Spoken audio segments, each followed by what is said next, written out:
which are, down at the molecular level. And those changes, which we'll get to, those things originally arise without any consideration of consequences, right? They're arising at random, and so really nature is filtering which mutations can make it or not. So I don't think Evo Devo's really overturned our fundamental thinking about selection and adaptation. I think it's just made us think much more precisely about where evolution is taking place at the genetic level and how that relates to traits. I mean, maybe this is a good place, since I have you here.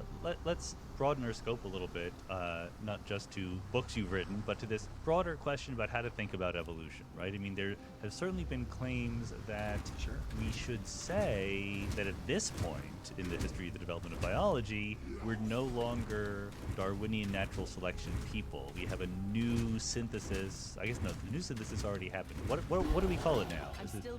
What is the attempt to say that we've moved beyond the traditional Darwinian paradigm? The extended synthesis?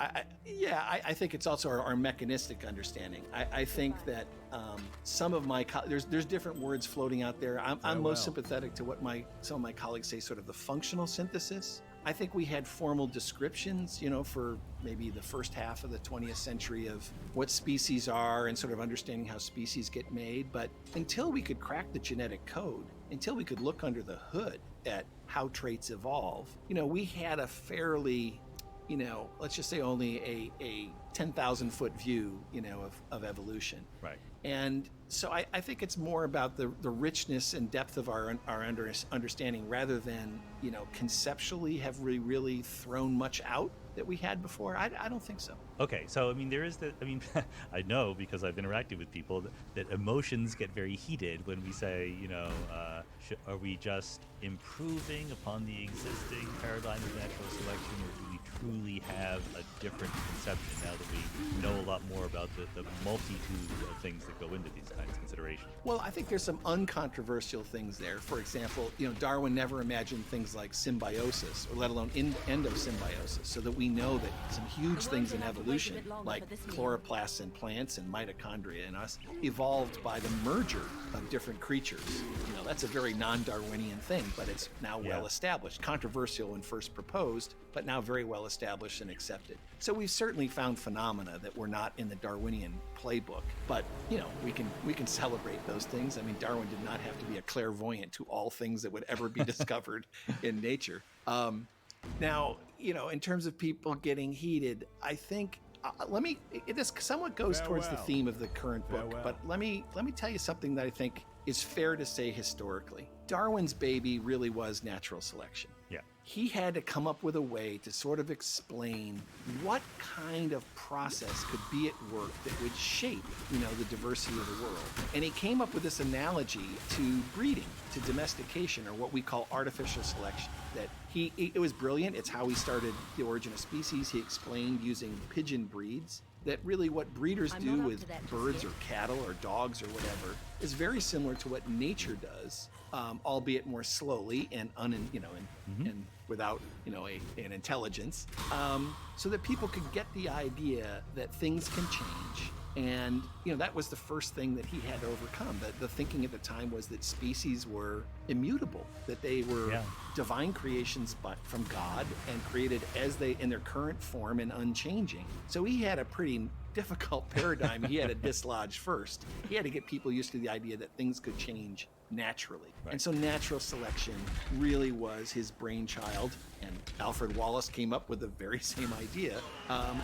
And that was a huge step forward. He didn't know. He explained that there would be differences in a population and that natural selection would, favor some over others. But he didn't understand the basis of that variation. If he did, we might have a little different Darwinian theory, a little bit different picture. So my personal point of view, Sean, is that natural selection has dominated a lot of the discussion and thinking about evolution, to the point almost where natural selection sometimes is almost synonymous with evolution. And this, I'm going to say, is missing a big piece of the picture. Because the big piece of the picture, both mechanistically and philosophically, is the role of chance in generating that variation. Right. it wasn't of interest to a lot of people for a long time because there was no way to get at it. If you couldn't see into the mechanisms of genes, well, you just kind of took it as a given. And so natural selection was much more interesting, and natural selection was, sort of this dominant idea. But really, the idea that, order comes from randomness, and randomness is chance mutation, this is a huge idea. Not something Darwin could have given us. He pointed at chance a bit in his writings. He had some good instincts about it, like he had with many things. I mean, my awe and regard for Darwin will never be diminished. It's just amazing what his intellectual contributions are. But he just couldn't get there. It was before the time we could get at it. But I would say, you've had Daniel Dennett on the show, and Dennett really talked about, for example, natural selection and evolution as this acid, this universal acid that could dissolve through so many things, speaking philosophically. And I'd actually, if Daniel was here today, I'd say I think you got to think about chance, because chance is both mechanistically so important, and it's also philosophically so important as to why people get so upset about evolution, is because chance is the engine that gives us all this variation, and without that engine, you don't have evolution at all, and yet it's fundamentally a random mechanism. So I think I'll let you pick through that and decide where you want to go with it. No, this is great, because this is one of the reasons why I want to get things very, very clearly on the table. Is I had Stuart Bartlett on the podcast a few weeks ago, and he is an origins of life researcher, and he mentioned offhandedly that a certain process, didn't seem to fit, the traditional Darwinian way of thinking. And, I asked him to explain what he meant by that. But actually, after we were done recording, he said, people are going to get confused by that. We should just delete it. Because, I think that there's a viewpoint out there that the opposite, the